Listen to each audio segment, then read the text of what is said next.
I did, Kate. I do. If I win, my victory will prove to my entire satisfaction that Don Miguel José Federico Noriega Farrell is a throwback to the Manana family, and in that event, my dear, we will not want him in ours. We ought to improve our bloodlines, not deteriorate them. Yet you would have sold this valley to that creature Okada. Farrell has convinced me of my error there. I have been anti-Jap since the day Farrell was thrown from his horse and almost killed by a Jap. I'm sure Kay is in love with him, John. Propinquity, he grunted. Fiddlesticks. The man is perfectly charming. Perhaps. We'll decide that point later. Do you think Farrell is interested in Kay? I do not know, John, his better half declared hopelessly. If he is, he possesses the ability to conceal it admirably. I'll bet he's a good poker player. He has you guessing, old girl, and the man who does that is Aurora Avis. However, Katie dear, if I were you I wouldn't worry about this affair. John, I can't help it. Naturally, I'm curious to know the thoughts in the back of that boy's head, but when he turns that smiling innocent face toward me, all I can see is old-fashioned deference and amiability and courtesy. I watch him when he's talking to Kay, when he cannot possibly know I am snooping, and still, except for that frank friendliness, his face is as communicative as this old adobe wall. A few days ago he rode in from the range with a great cluster of wild tiger lilies, and he presented them to me. Any other young man would have presented them to my daughter. I give it up, Kate, and suggest that we turn this mystery over to Father Time. He'll solve it. But I don't want Kay to fall in love with Don Mike if he isn't going to fall in love with her, she protested, in her earnestness raising her voice, as was frequently her habit. The patio gate latch clicked and Pablo Artellán stood in the aperture. Senora, he said gravely. If I am you I don't worry very much about those boy. Before he's pretty particular. All those heightened señorita in El Toro, she give it the sweet look to Don Miguel, just the same like these. Here Pablo relaxed his old body, permitted his head to loll sideways and his lower jaw to hang slackly, the while his bloodshot eyes gazed amorously into the branches of the catalpa tree. But those boy he don't pay some attention. He's give big smile to these señorita, big smile to this one, big smile to that one, big smile for all the mama, but for the querida I tell to you Don Miguel he's pretty particular. I think to myself, Carolina, too, look here, Pablo. What he is the matter with those boy? I think maybe so those boy she's going be old buck. What's the matter here? When I am 28 I knows my oldest boy already he's bust one bronco. Here Pablo paused to scratch his head. But now he resumed, by the blood of those devil I know something. What do you know, you squidgy-nosed old idol, you? Parker demanded, with difficulty repressing his laughter.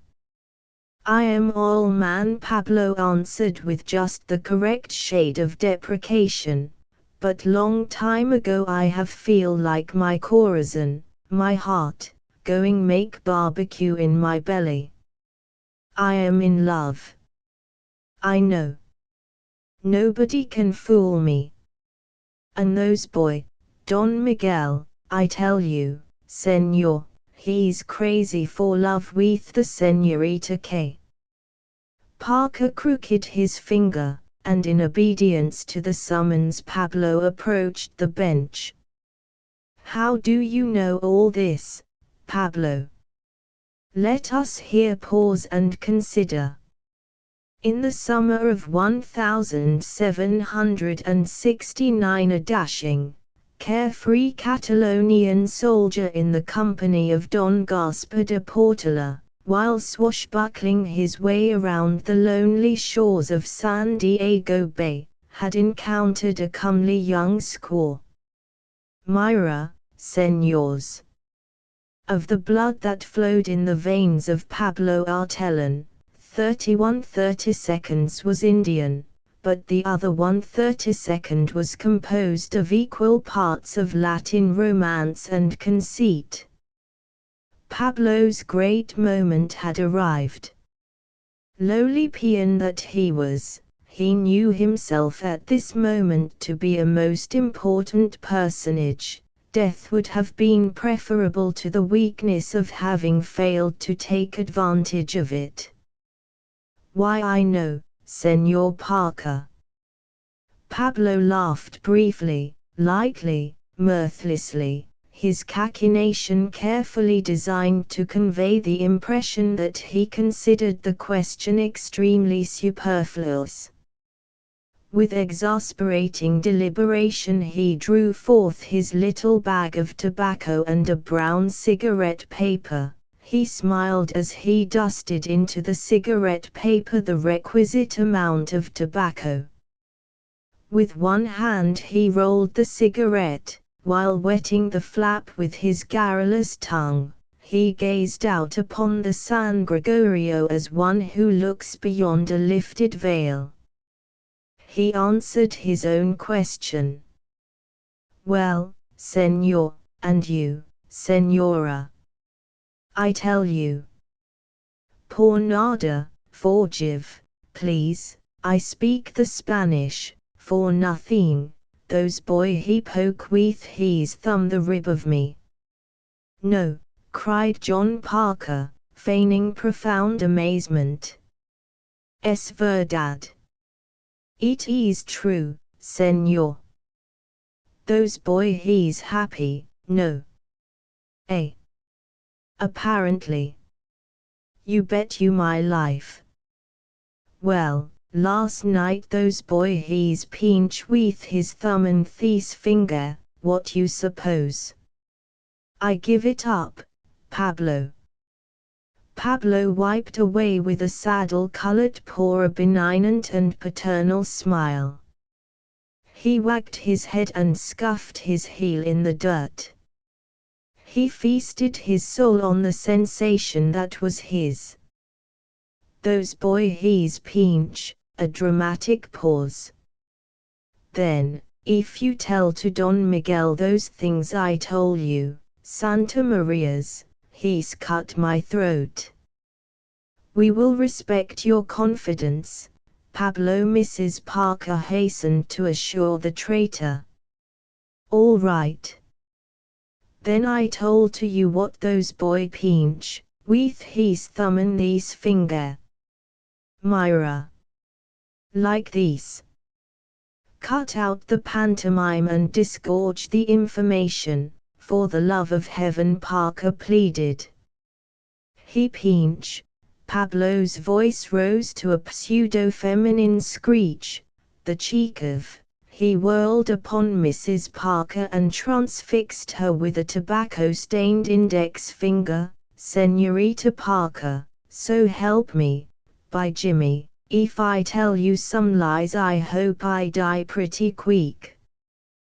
Both the Parkers stared at the old man blankly. He continued, he pinch, quick, like that.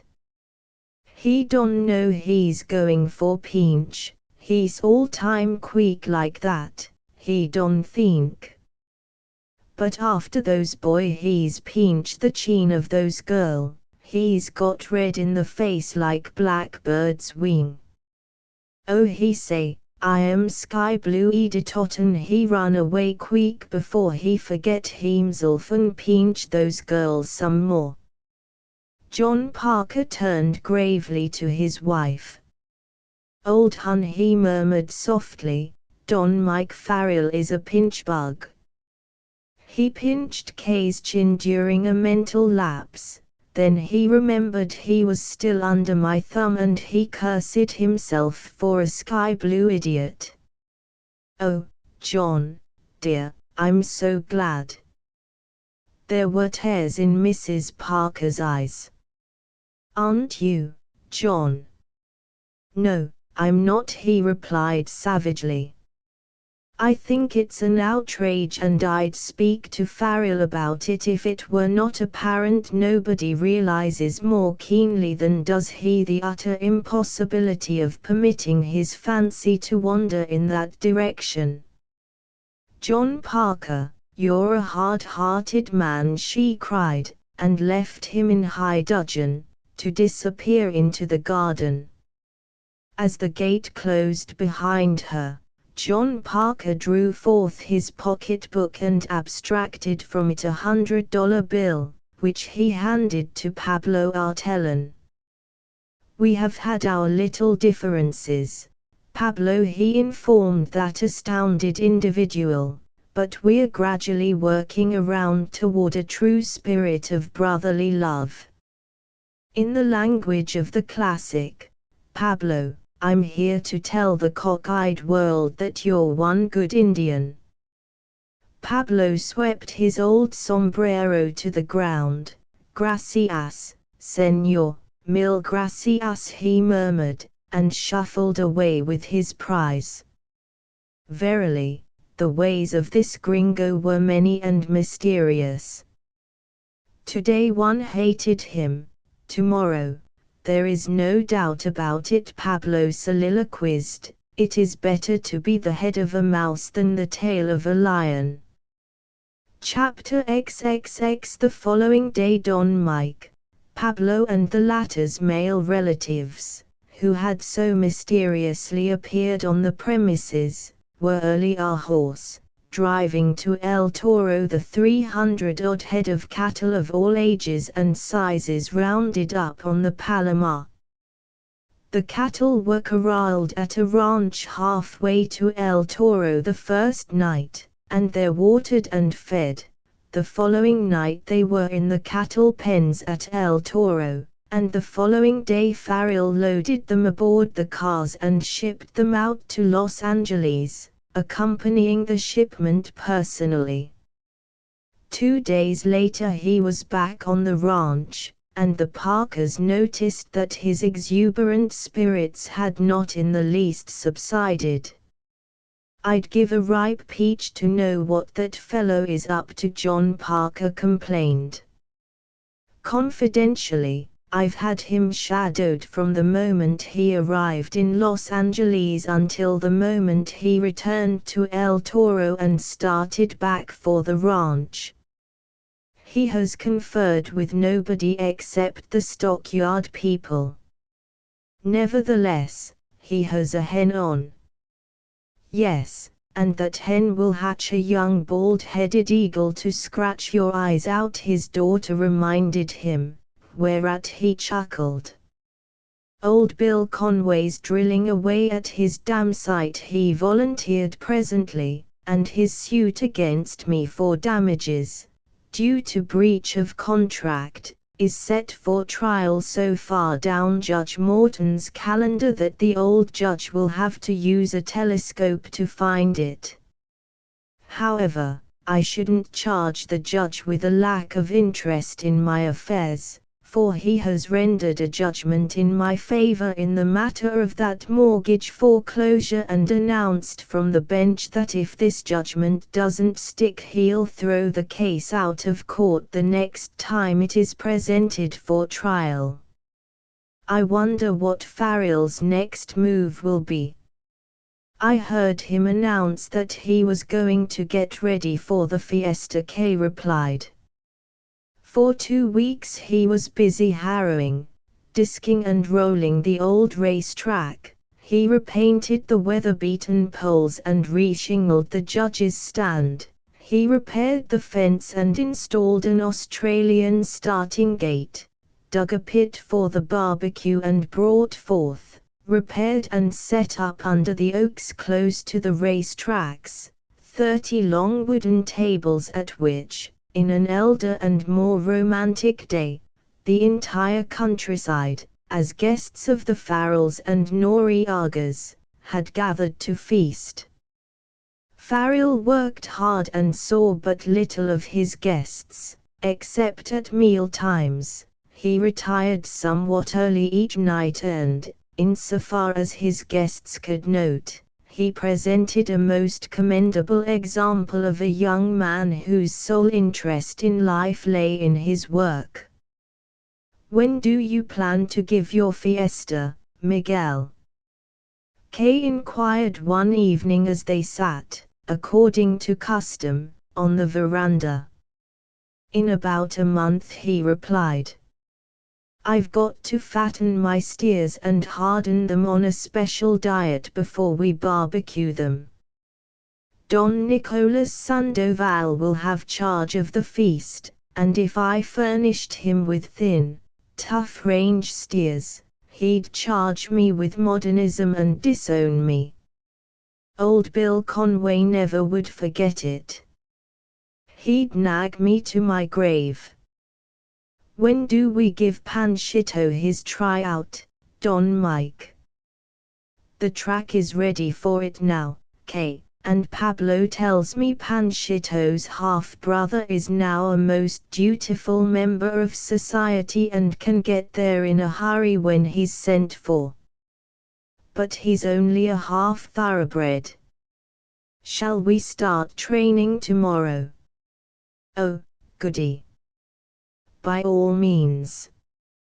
The long and patient methods of education to which a green racehorse is subjected were unknown on the Rancho Palomar. Panchito was a trained saddle animal, wise, sensible, courageous and with a prodigious faith that his rider would get him safely out of any jam into which they might blunder together. The starting gate bothered him at first, but after half a dozen trials, he realized that the web, flying upward, had no power to hurt him and was, moreover, the signal for a short, jolly contest of speed with his fellows of the rancho. Before the week was out he was breaking from the barrier with speed and serenity born of the knowledge that this was exactly what was expected of him, whereupon the other horses that Don Mike used to simulate a field of competitors, took heart of hope at Panchito's complacency and broke rather well with him. Those were long, lazy days on the Palomar. June had cast its withering smile upon the San Gregorio and the green hills had turned to a parched brown. Grasshoppers whirred everywhere, squirrels whistled, occasional little dust devils whirled up the now thoroughly dry riverbed and the atmosphere was redolent of the aroma of dust and tarweed. Pablo and his dusky relatives, now considerably augmented, albeit Don Mike had issued no invitation to partake of his hospitality, trained colts as roping horses or played Mexican monte in the shade of the help's quarters. Occasionally they roused themselves long enough to justify their inroads upon Don Mike's groceries by harvesting a 40-acre field of alfalfa and irrigating it for another crop, for which purpose a well had been sunk in the bed of the dry San Gregorio. The wasted energies of these peons finally commenced to irritate John Parker. How long are you going to tolerate the presence of this healthy lot of loafers and grafters, Farrell?" he demanded one day.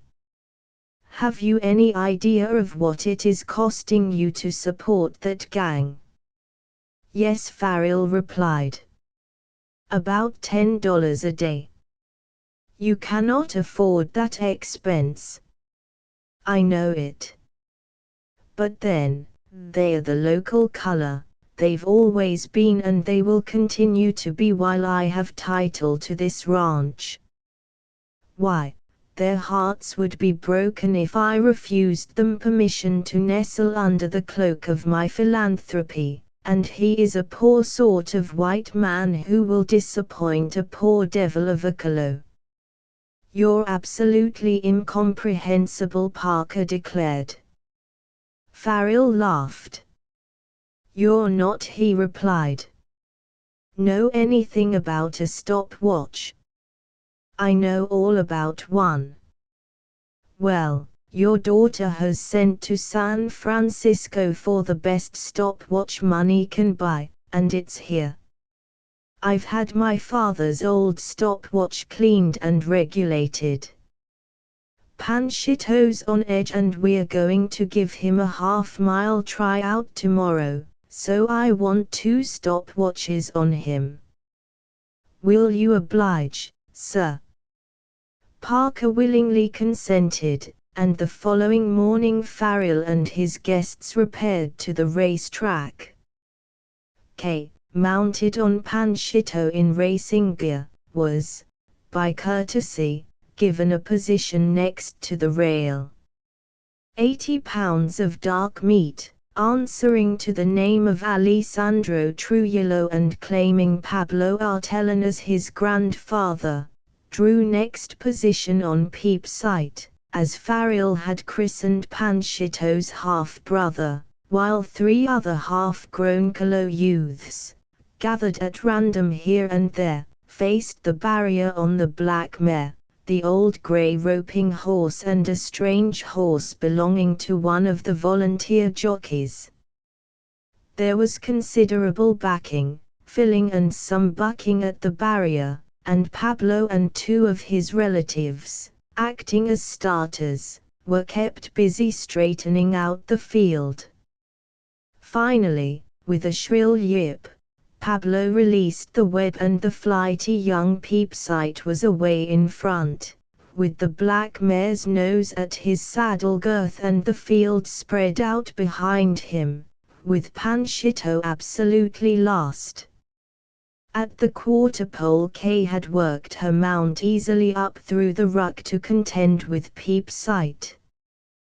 The half-thoroughbred was 3 years old and his muscles had been hardened by many a wild scramble up and down the hills of El Palomar. He was game, he was willing, and for half a mile he was marvelously fast, as Farrell had discovered early in the tryouts.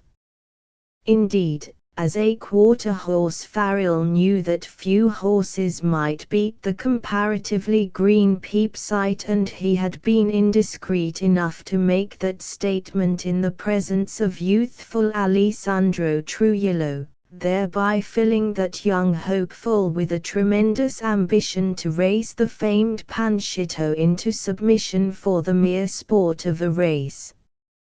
In a word, Alessandro's Indian blood was up. If there was anything he loved, it was a horse race for money, chalk, marbles or fun.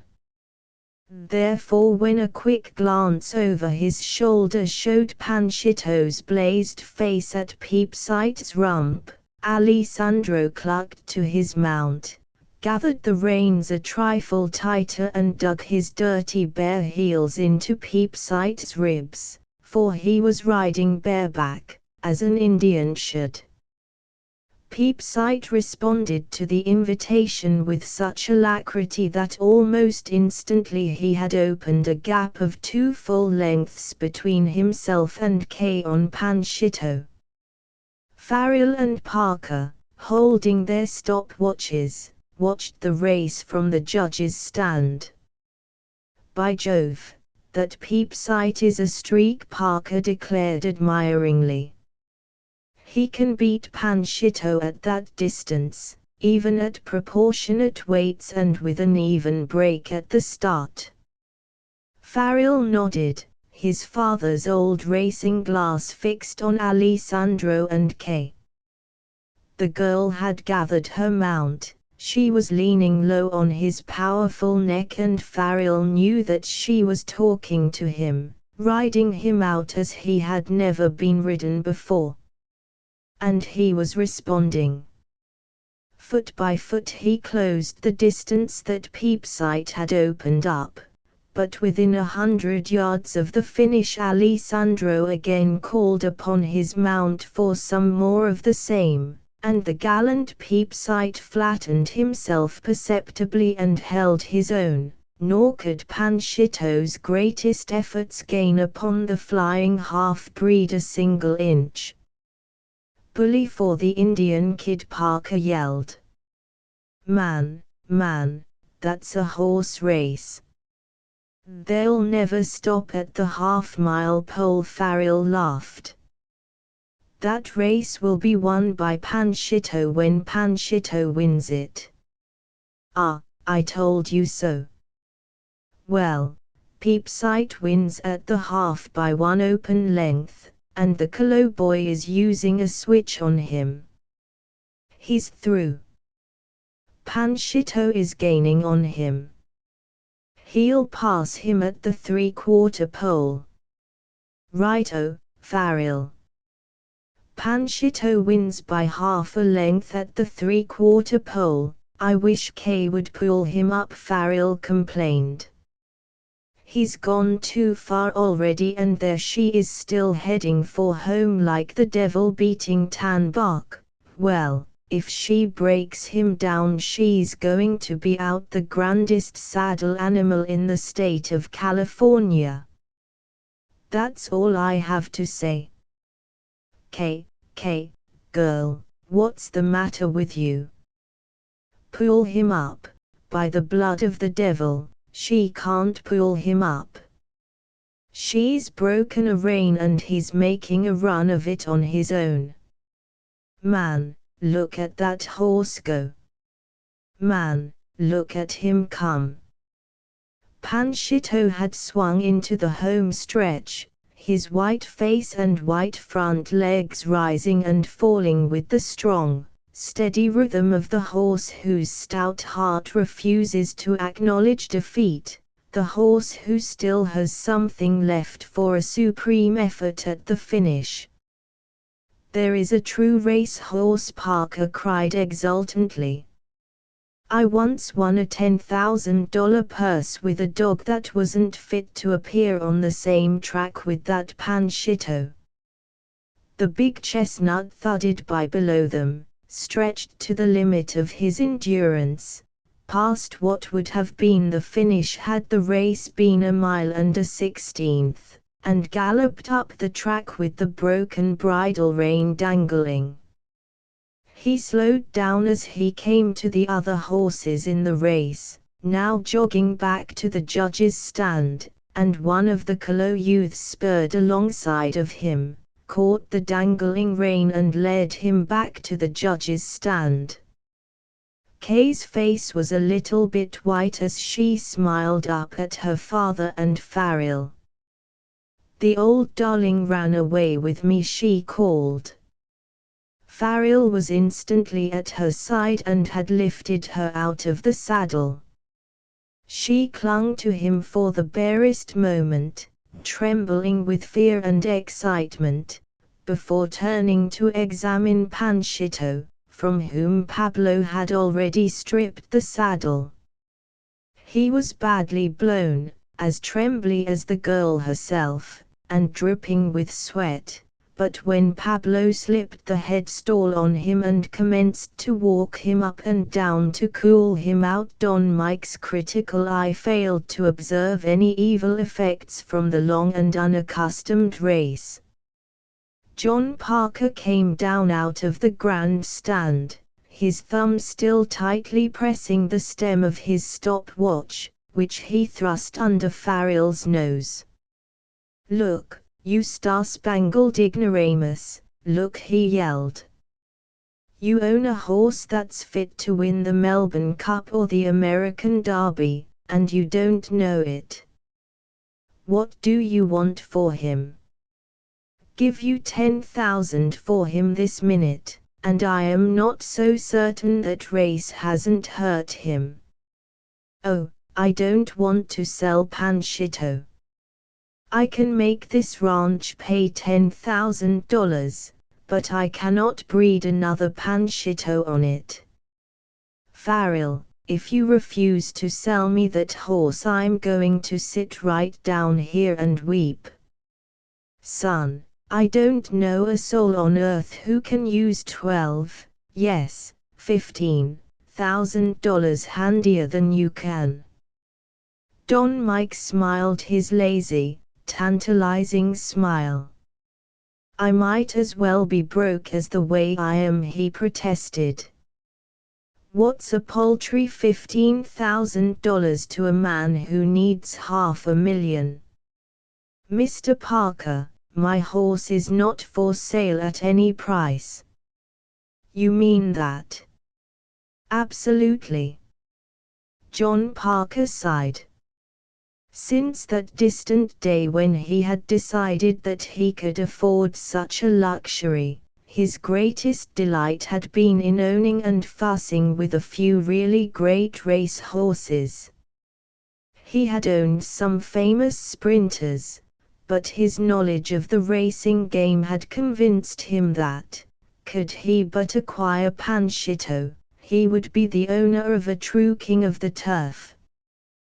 The assurance that, with all his great wealth, this supreme delight was denied him, was a heavy blow. Kay slipped her arm through his. "Don't cry, Pa, please. We'll wait until Don Mike loses all his sheep and cow money and then we'll buy Panchito for a song." "Oh, Kay, little girl, that horse is a peach. I think I'd give a couple of toes for the fun of getting my old trainer Dan Layton out here, training this animal quietly up here in the valley where nobody could get a line on his performances, then shipping him east to Saratoga, where I'd put a good boy on him, stick him in rotten company and win enough races to qualify him for the biggest event of the year. And then, oh, how I would steal the Derby from John H. Hatfield and his 4-year-old wonder. I owe Hatfield a poke anyhow. We went raiding together once and the old sinner double-crossed me." "Who is John H. Hatfield?" Don Mike queried mildly. "Oh, he's an aged sinner down in Wall Street. He works hard to make the New Yorkers support his racing stables. Poor old John. All he has is some money and one rather good horse. And you wish to police this Hatfield person, sir?" "If I could, I'd die happy, Farrell." "Very well. Send for your old trainer, train Panchito, try him out a bit at Tijuana, Lower California, at the meeting this winter, ship him to Saratoga and make Senor Hatfield curse the day he was born. I have a very excellent reason for not selling Panchito to you, but never let it be said that I was such a poor sport I refused to loan him to you, provided, of course, Kay agrees to this course. He's her mount, you know, while she's on El Palomar." Parker turned to his daughter. "Kay," he demanded, "do you love your poor old father?"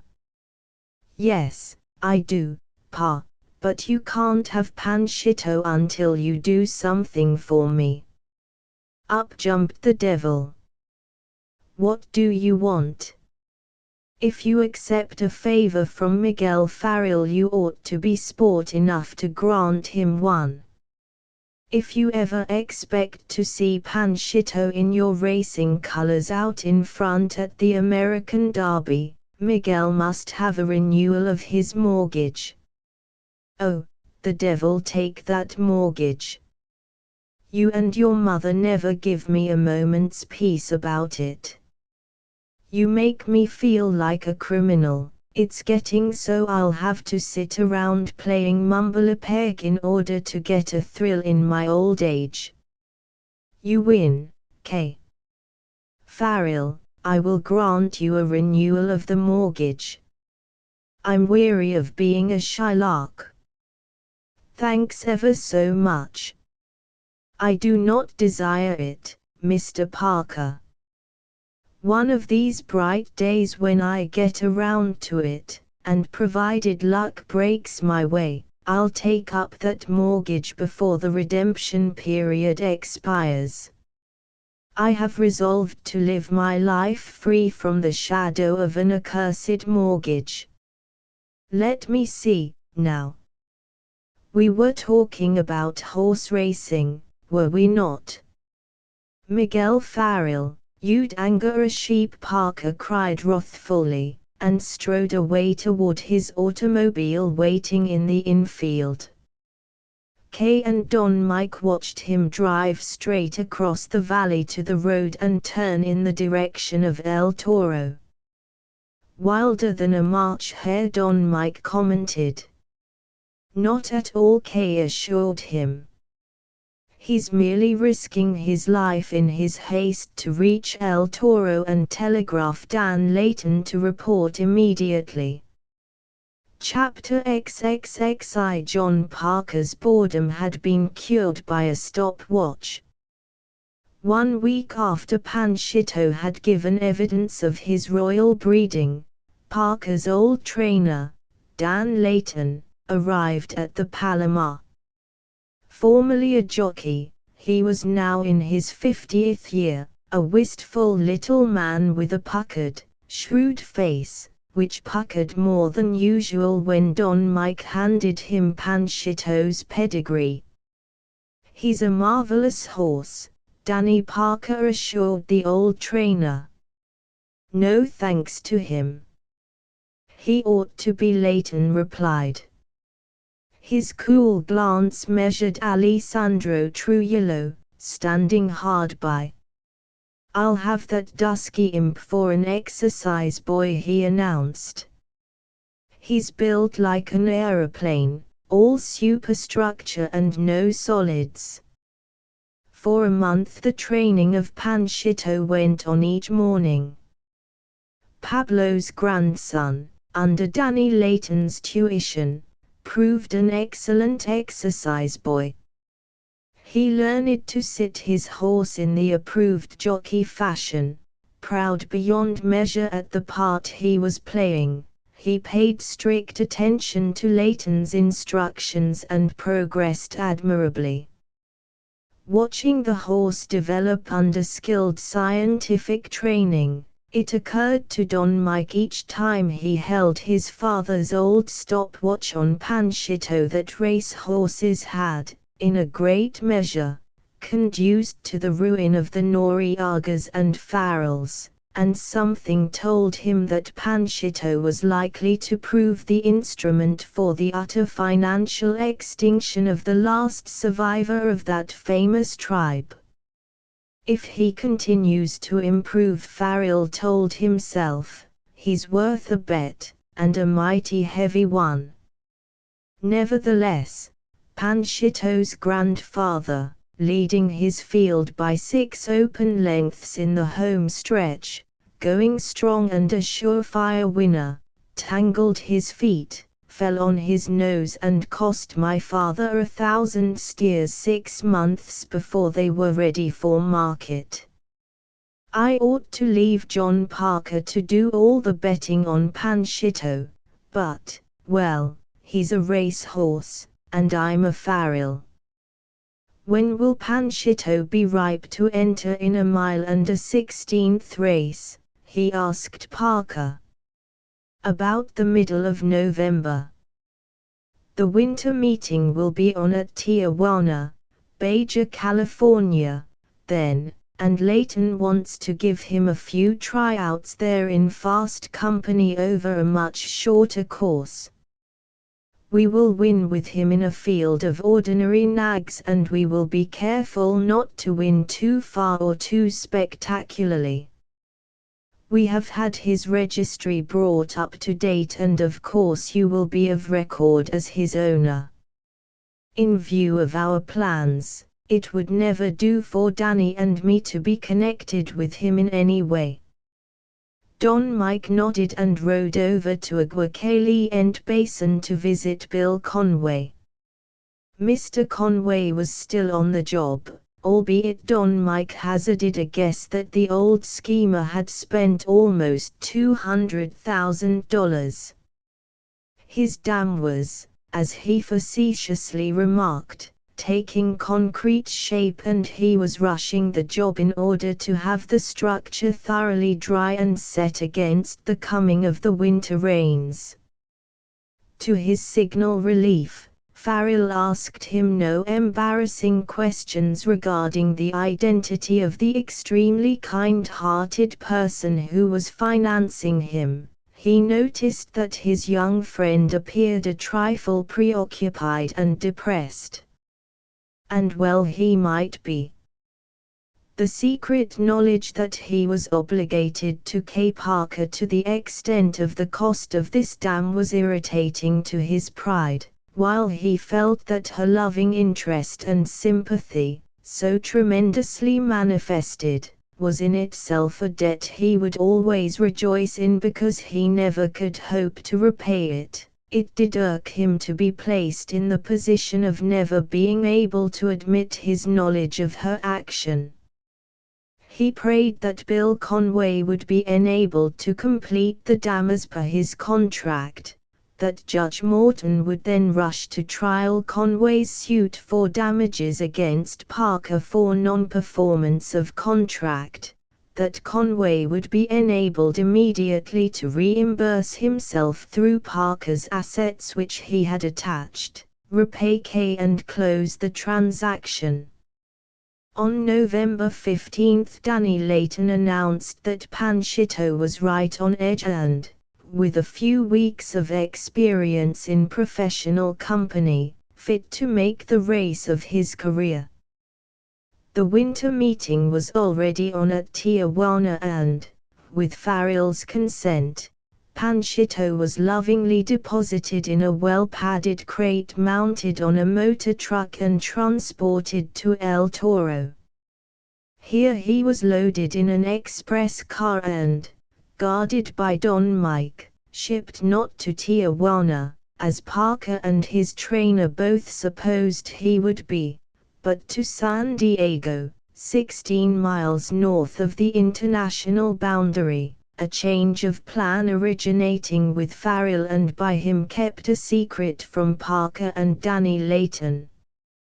With Panchito went an ancient Saratoga trunk, Pablo Artellon, and little Alessandro Trujillo, ragged and barefooted as usual. Upon arriving in San Diego, Don Mike unloaded Panchito at the Santa Fe depot. Gone now were the leg bandages and the beautiful blanket with which Danny Leighton had furnished Panchito at starting. These things proclaimed the race horse, and that was not part of Don Mike's plan. He led the animal to a vacant lot a few blocks from the depot and, leaving him there in charge of Pablo, went uptown to the Mexican consulate and procured passports into Baja California for himself and Alessandro. From the consulate he went to a local stockyard and purchased a miserable, flea-bitten, dejected saddle mule, together with a dilapidated old stock saddle with a crupper, and a well-worn horsehair hackamore. Returning to the depot, he procured his old Saratoga trunk from the station master and removed from it the beautiful black leather, hand-carved, silver-mounted stock saddle he had won at a rodeo some years previous, a pair of huge, heavy, solid silver Mexican spurs, with tan-carved leathern straps, and a finely plaited handmade rawhide bridle, song throat latch and brow band, and supporting a long, cruel, solid silver Spanish bit, with silver chain chin strap and heavily embossed. In this gear he arrayed Panchito, and then mounted him. Alessandro mounted the flea-bitten mule. The old Saratoga trunk was turned over to Pablo, and with a fervent adios, Don Miguel. Go with God, from the old majordomo, Don Mike and his little companion rode south through the city toward the international boundary. They crossed at Tecate next day, and in the somnolent little border town Don Mike made sundry purchases and proceeded south on the road toward Ensenada. Meanwhile, John Parker, his wife and daughter, and Danny Layton had motored to San Diego and taken rooms at a hotel there. Each day they attended the races at Tijuana, and as often as they appeared there they looked long and anxiously for Don Miguel José Federico Noriega Farrell. But in vain. 3 days before Thanksgiving the entries for the Thanksgiving handicap were announced, and when Danny Layton read them in the morning paper he at once sought his employer. That fellow Farrell has spoiled everything, he complained furiously. He's entered Panchito in the Thanksgiving handicap at 1 mile and 1/16, for a $10,000 purse. There he is. Parker read the list and sighed. Well, Panchito is his horse, Danny. He has a right to enter him if he pleases. Hello, Katie. Kay. Here's news for you. Listen. He read aloud. Don Quixote and Sancho Panza, Jr. arrive at Tijuana. They enter Panchito in the Thanksgiving handicap by the railbird. Considerable interest having developed among the followers of the sport of kings at Tijuana racetrack anent the entry of Panchito in the Thanksgiving handicap, and the dope books yielding nothing, your correspondent hied him to the office of the secretary of the Lower California Jockey Club, whereupon he was regaled with the following extraordinary tale. 2 days ago a Mexican rode into Tijuana from the south. He was riding Panchito and his outfit was the last word in Mexican magnificence. His saddle had cost him not a real less than $500 gold. His silver spurs could have been pawned in any Tijuana loan office for $25, and many a longing glance was cast on a magnificent bridle that would have cost any bricklayer a month's pay. Panchito, a splendid big chestnut with 2 white stockings and a blazed face, was grey with sweat and alkali dust and shod like a plough horse. He wore cactus spurs in his tail and mane and had evidently travelled far. His rider claimed to have been on the road a week, and his soiled clothing and unshaven face gave ample testimony of that fact.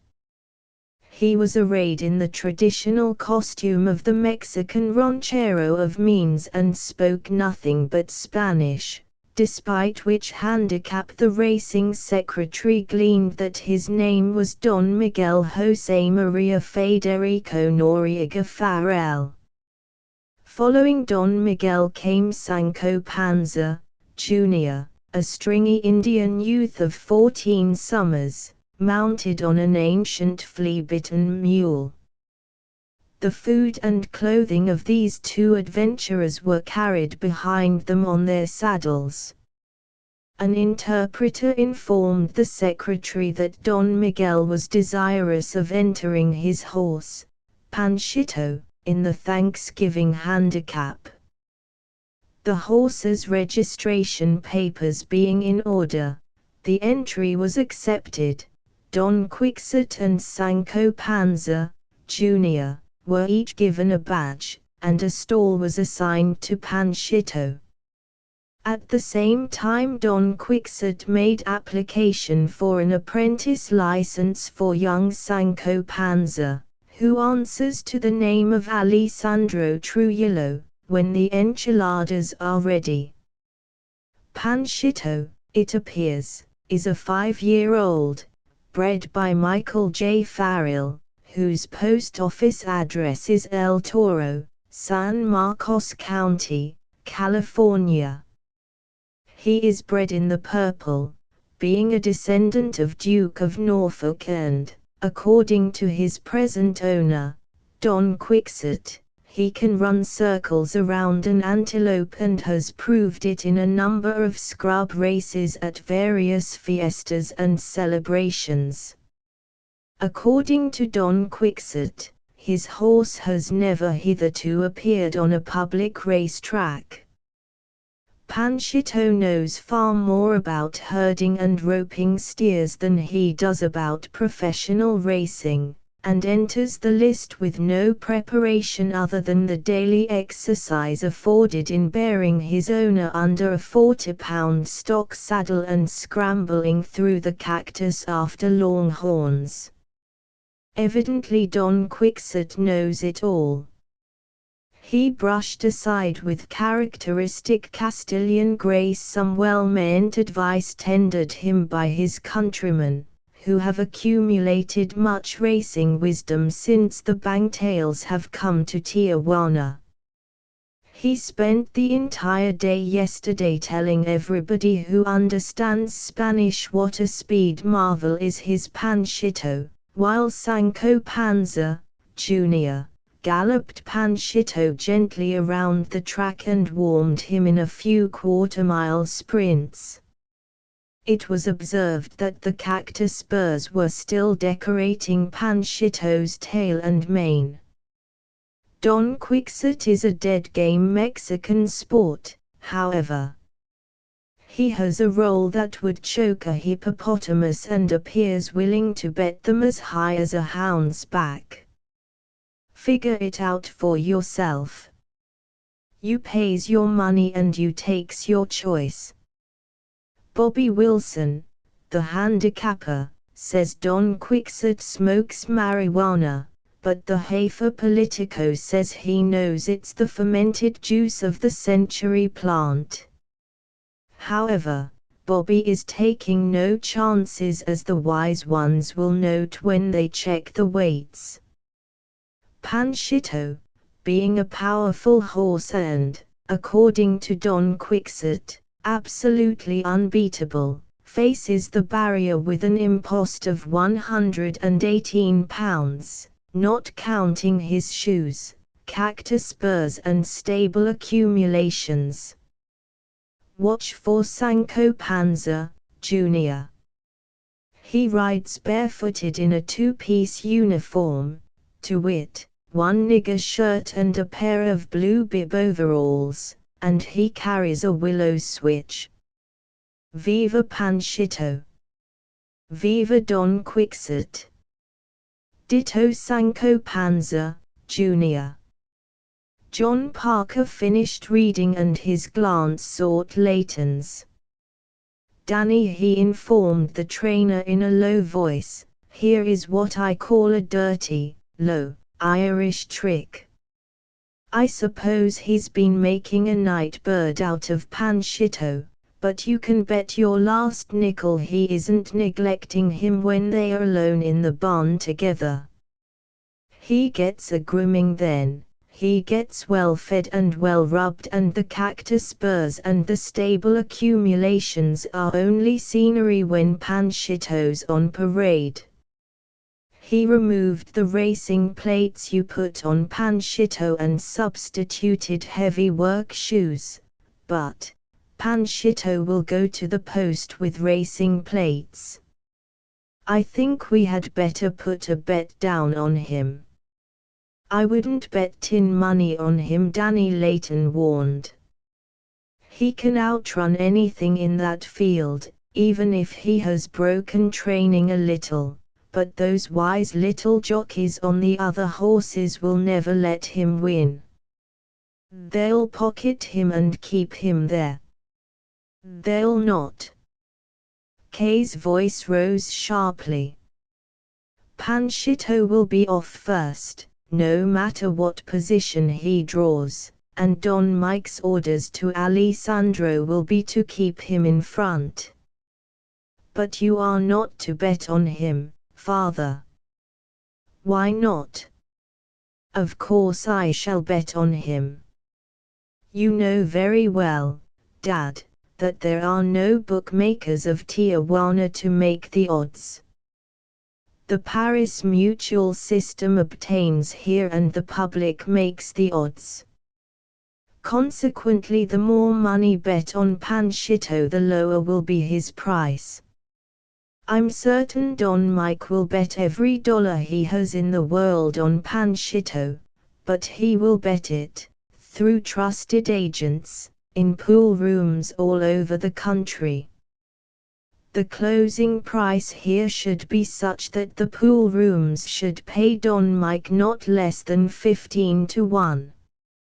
So you've been his confidant, have you? Parker scrutinized his daughter quizzically. He had to take somebody into his confidence in order to have his plans protected, she confessed blushingly. Quite so. Somebody with a deal of influence, Mrs. Parker interjected. John, this is simply delicious. That rascal of a Don Miguel has reverted to type. He has put aside his Celtic and Gaelic blood and turned Mexican. He tells people the truth about his horse, and a reporter with a sense of humor has advertised these truths by writing a funny story about him and Panchito and the Indian imp. They'll have him up in the judges' stand for an explanation 5 minutes after the race is won, Danny Layton declared. Panchito will be under suspicion of being a ringer and the payment of bets will be held up. In which case, Dad K reminded him demurely, you and Mr. Layton will be furnished with an excellent opportunity to prove yourselves heroes. Both of you will go to the judges' stand immediately and vouch for Don Mike and Panchito. If you do not, I shall. And I fancy John Parker's daughter's testimony will be given some consideration, Mr. John Parker being very well known to every racing judge in America. There are days, murmured John Parker sadly, when I find it impossible to lay up a cent. I have nurtured a serpent in my bosom. Tush! There are no snakes in Ireland, his humorous wife reminded him. What if Don Mike has hoisted you on your own petard? Few men have done as much, and she pinched his arm lovingly. Chapter XXX. 4 days before Thanksgiving, Brother Anthony returned from El Toro with Father Dominic's little automobile purring as it had not purred for many a day, for expert mechanics had given the little car a thorough overhauling and equipped it with new tires and brake lining at the expense of Miguel Farrell. Father Dominic looked the rejuvenated ruin over with prideful eyes, and his saintly old face puckered in a smile. Brother Anthony, he declared to that mildly crack-brained person, that little conveyance has been responsible for many a furious exhibition of temper on your part. But God is good. He will forgive you, and has He not proved it by moving our dear Don Mike to save you from the plague of repairing it for many months to come?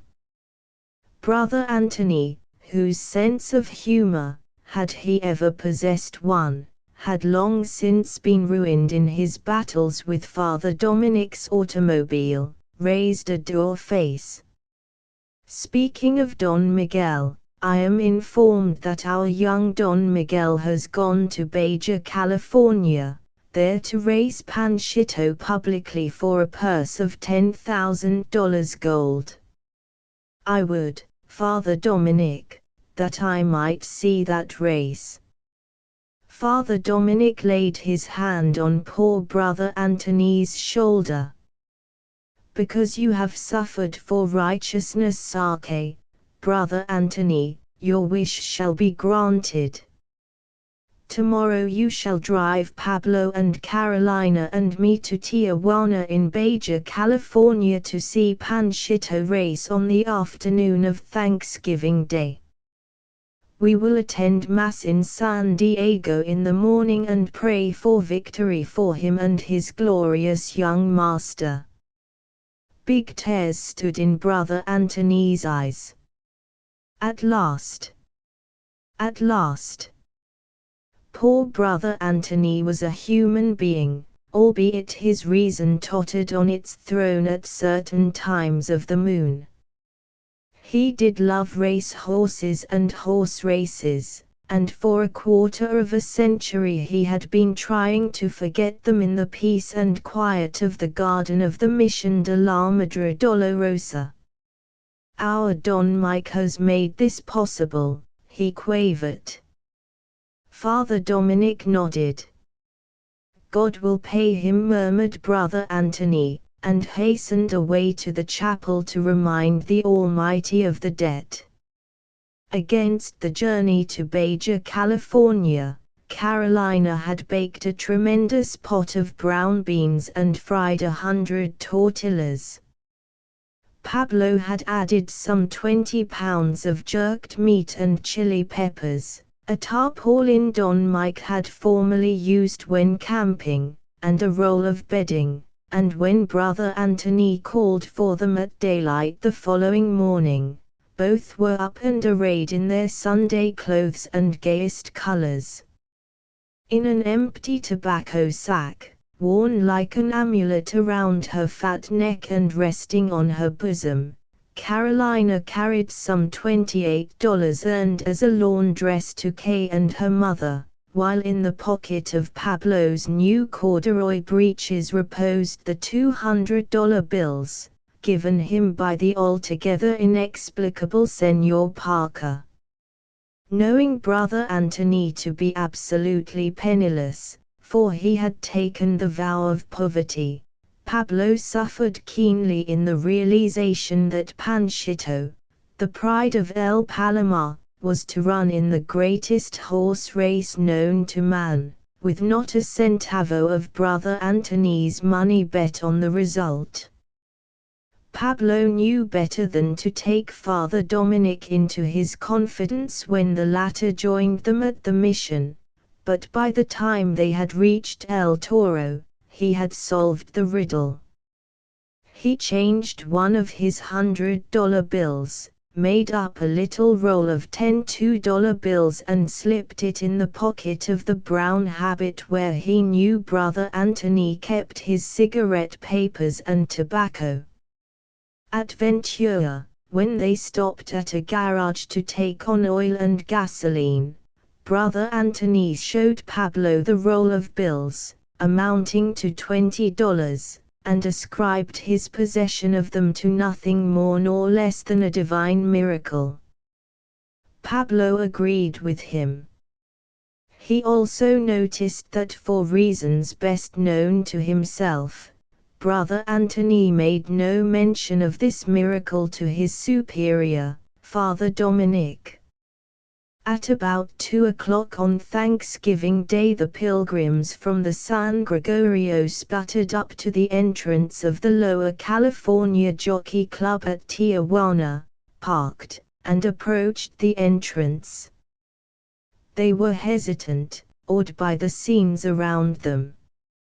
Father Dominic's rusty brown habit and his shovel hat constituted a novel sight in these worldly precincts, and the old fedora hat worn by Brother Anthony was the subject of many a sly nudge and smile.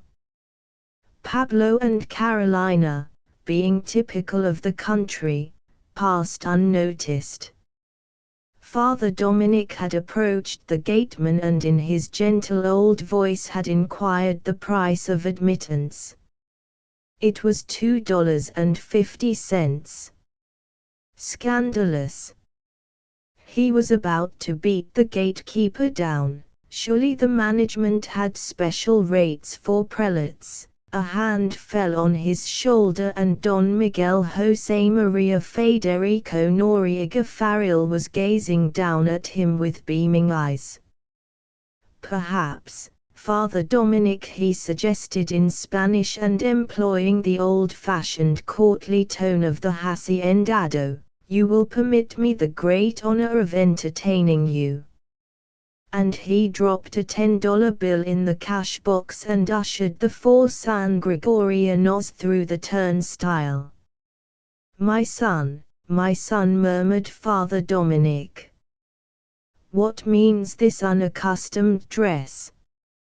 One would think you dwelt in the City of Mexico. You are unshaven. You resemble a loafer in cantinas. That sombrero is, perhaps, fit for a bandit like Panko Villa, but, my son, you are an American gentleman. Your beloved grandfather and your equally beloved father never assumed the dress of our people. Hush. I'm a wild and woolly Mexican sport for a day, Padre. Say nothing and bid the others be silent and make no comment. Come with me to the grandstand, all of you, and look at the races. Panchito will not appear until the 5th race.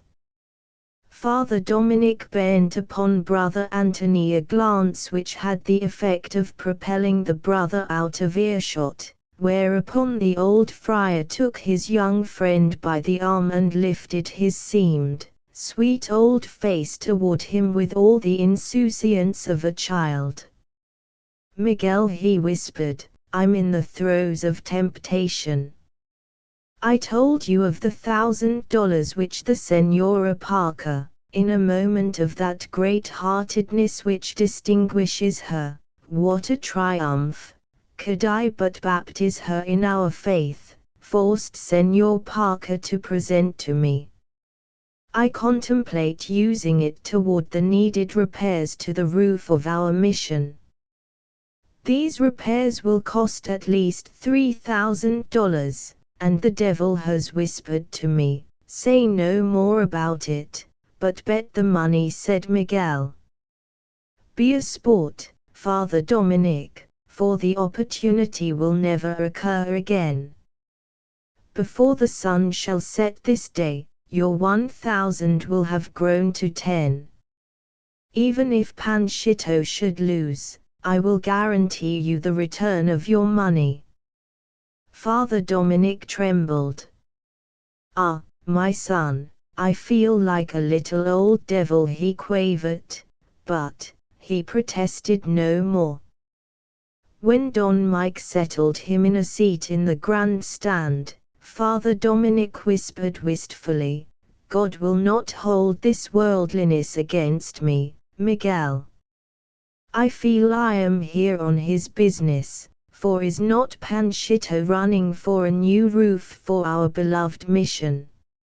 I will pray for victory.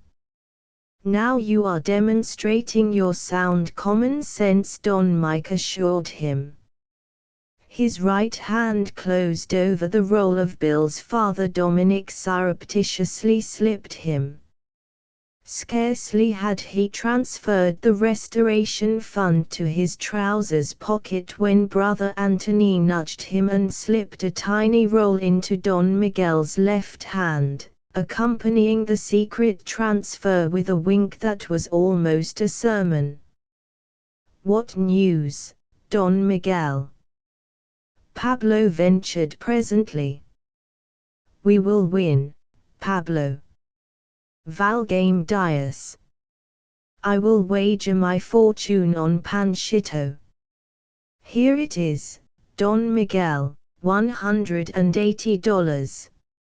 I know not the ways of these gringo races, but if the stakeholder be an honest man and known personally to you, I will be your debtor forever if you will graciously consent to attend to this detail for me." "With pleasure, Pablo." Carolina drew her soiled little tobacco bag from her bosom, bit the string in two and handed bag and contents to her master, who nodded and thrust it in his pocket. 2 tiers up and directly in back of Don Miguel and his guests, 2 men glanced meaningly at each other. "Did you twig that?" one of them whispered. "That crazy greaser is a local favorite, wherever he comes from. Those 2 monks and that Calo and his squaw are giving him every dollar they possess to bet on this quarter horse entered in a long race, and I'll bet $5,000 he'll drop it into that machine, little realizing that every dollar he bets on his horse here will depress the odds proportionately. It's a shame, Joe, to see all that good money dropping into the maw of those Paris mutual sharks. Joe, we ought to be kicked if we allow it." "Can you speak Spanish?" "Not a word." "Well, let's get an interpreter. That Tijuana policeman yonder will do." "All right. I'll split the pot with you, old-timer." Directly after the first race a Mexican policeman touched Farrell on the arm. "Your pardon, senor," he murmured politely, "but 2 American gentlemen have asked me to convey to you a message of importance. Will the senor be good enough to step down to the betting ring with me?" With the utmost delight Don Miguel replied in his mother tongue and followed the policeman, who explained as they proceeded toward the betting ring the nature of the message. "These 2 gentlemen," he exclaimed, "are bookmakers. While bookmakers who lay their own odds are not permitted to operate openly and with the approval of the track authorities, there are a number of such operating quietly here. One may trust them implicitly. They always pay their losses, what you call true blue sports. They have much money and it is their business in life to take bets. These 2 gentlemen are convinced that your horse, Panchito, cannot possibly win this race and they are prepared to offer you odds of 10 to 1 for as much money as the senor cares to bet. They will not move from your side until the race is run and the bet decided. The odds they offer you are greater than you can secure playing your money in the mutual." Don Mike halted in his tracks. "I have heard of such men. I observed the 2 who talked with you and the Jefe Politico assured me yesterday that they are reliable gentlemen. I am prepared to trust them." "Why not? Should they attempt to escape with my money when Panchito wins, as win he will, I would quickly stop those fine fellows." He tapped his left side under the armpit, and while the policeman was too lazy and indifferent to feel this spot himself, he assumed that a pistol nestled there. I will myself guard your bet, he promised. They had reached the two bookmakers and the policeman promptly communicated to them Don Mike's ultimatum. The pair exchanged glances. If we don't take this lunatic's money, one of them suggested presently, some other brave man will. I'm game. It's a shame to take it, but business is business, his companion laughed. Then to the policeman, how much is our high-toned Mexican friend betting and what odds does he expect? The policeman put the question. The high-toned Mexican gentleman bowed elaborately and shrugged deprecatingly. Such a little bet. Truly, he was ashamed, but the market for steers down south had been none too good lately, and as for hides, one could not give them away. The American gentleman would think him a very poor gambler, indeed, but $1,228 was his limit, at odds of 10 to 1.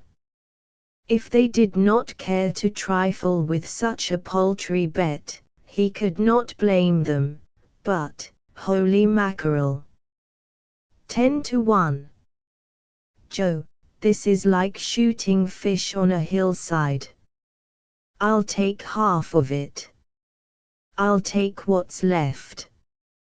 They used their cards to register the bet and handed the memorandum to Don Mike, who showed his magnificent white teeth in his most engaging smile, bowed, and insisted upon shaking hands with them both, after which the quartet sauntered back to the grandstand and sat down among the old shepherd and his flock. As the bugle called out the horses for the handicap, Father Dominic ceased praying and craned forward. There were 10 horses in the race, and the old priest's faded eyes popped with wonder and delight as the sleek, beautiful thoroughbreds pranced out of the paddock and passed in single file in front of the grandstand. The 5th horse in the parade was Panchito, and somebody had cleaned him up, for his satiny skin glowed in the semi-tropical sun. All the other horses in the race had ribbons interlaced in their manes and tails, but Panchito was barren of adornment. Well, Don Quixote has had him groomed and they've combed the cactus burrs out of his mane and tail, at any rate. He'd be a beautiful animal if he was dolled up like the others, the bookmaker, Joe, declared. Got racing plates on today, and that Colokid sits him like he intended to ride him, his companion added. Joe, I have a suspicion that nag is a ringer. He looks like a champion. If he wins we'll know he's a ringer, Joe replied complacently.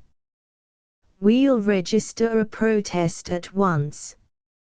Of course, the horse is royally bred, but he hasn't been trained, he's never been on a track before, and even if he has speed, both early and late, he'll probably be left at the post. He's carrying 118 pounds and a green Colokid has the leg up. No chance, I tell you. Forget it. Don Mike, returning from the paddock after saddling Panchito and giving Alessandro his final instructions, sat majestically in his seat, but Father Dominic, Brother Anthony, Pablo and Carolina paid vociferous tribute to their favorite and the little lad who rode him. Alessandro's swarthy hands and face were sharply outlined against a plain white jockey suit. Somebody had loaned him a pair of riding boots and a cap of red, white and blue silk. This much had Don Mike sacrificed for convention, but not the willow switch. Alessandro waved it at his master and his grandparents as he filed past. Pablo stood up and roared in English, "Kyne! Alessandro! If you don't win those race, you grandfather, he's going cut you throat sure. I look to you all the time, muchacho. You keep the mind on the bus, Inés. You hear, Alessandro mio?" Alessandro nodded, the crowd laughed and the horses went to the post. They were at the post a minute, but got away to a perfect start. Sancho Panza leads on Panchito, the bookmaker, Joe declared as the field swept past the grandstand. He was following the flying horses through his racing glasses.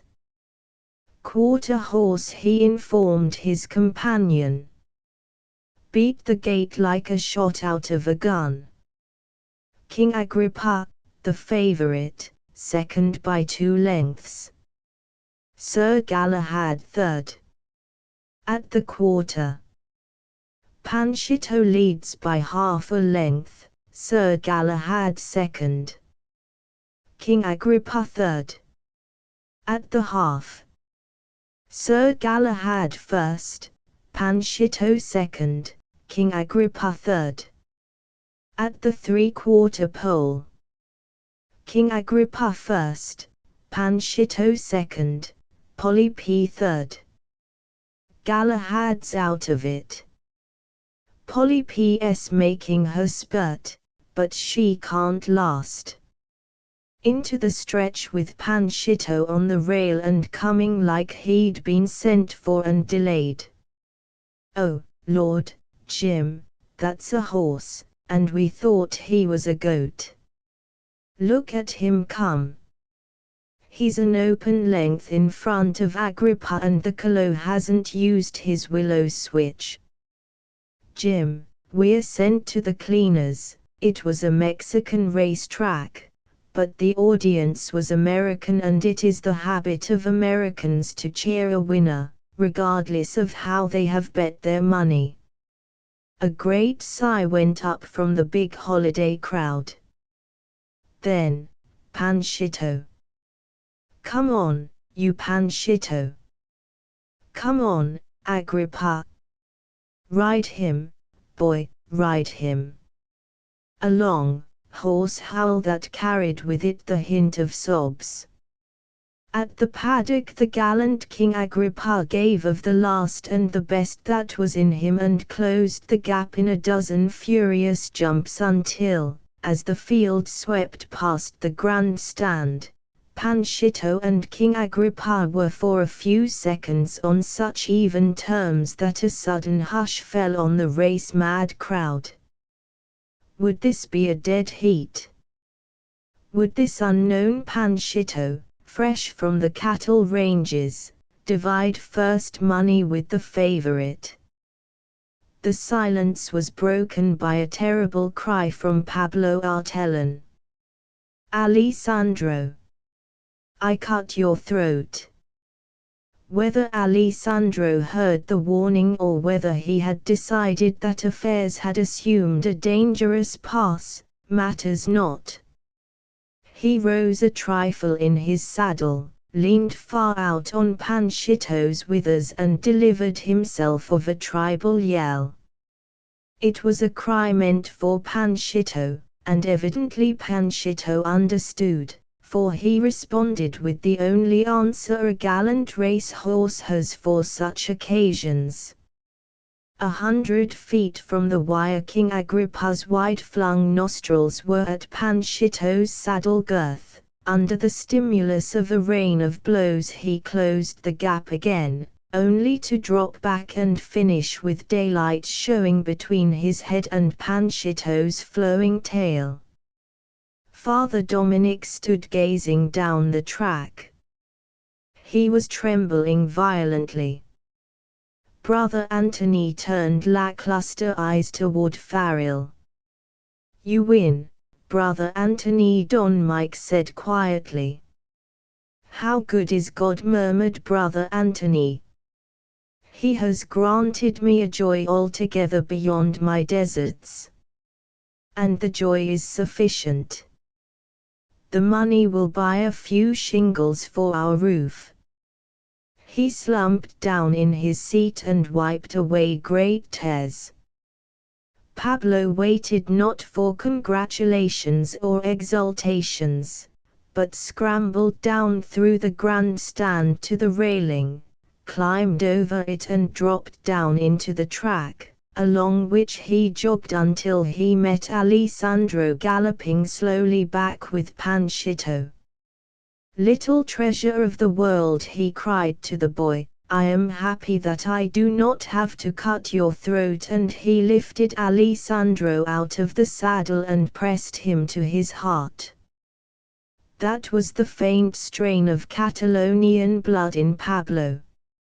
Up in the grandstand, Carolina, in her great excitement, forgot that she was Farrell's cook. When he was a baby she had nursed him and she loved him for that. So she waddled down to him with beaming eyes, and he patted her cheek. Father Dominic, Don Mike called to the old friar, your mission restoration fund has been increased $10,000. So, the gentle old man echoed. Behold, Miguel, the goodness of God. He willed that Panchito should save for you from the heathen one little portion of our dear land. He was pleased to answer my prayers of 50 years that I be permitted to live until I had restored the mission of our Mother of Sorrows. He closed his eyes. So many long years, the priest, he murmured, so many long years. And I am base enough to be happy in worldly pleasures. I am still a little old devil. Don Mike turned to the stunned bookmakers. For some reason best known to yourselves, he addressed them in English, bowing graciously. You two gentlemen have seen fit to do business with me through this excellent representative of the civil authority of Tijuana. We will dispense with his services, if you have no objection. Here, my good fellow, he added, and handed the policeman a $10 bill.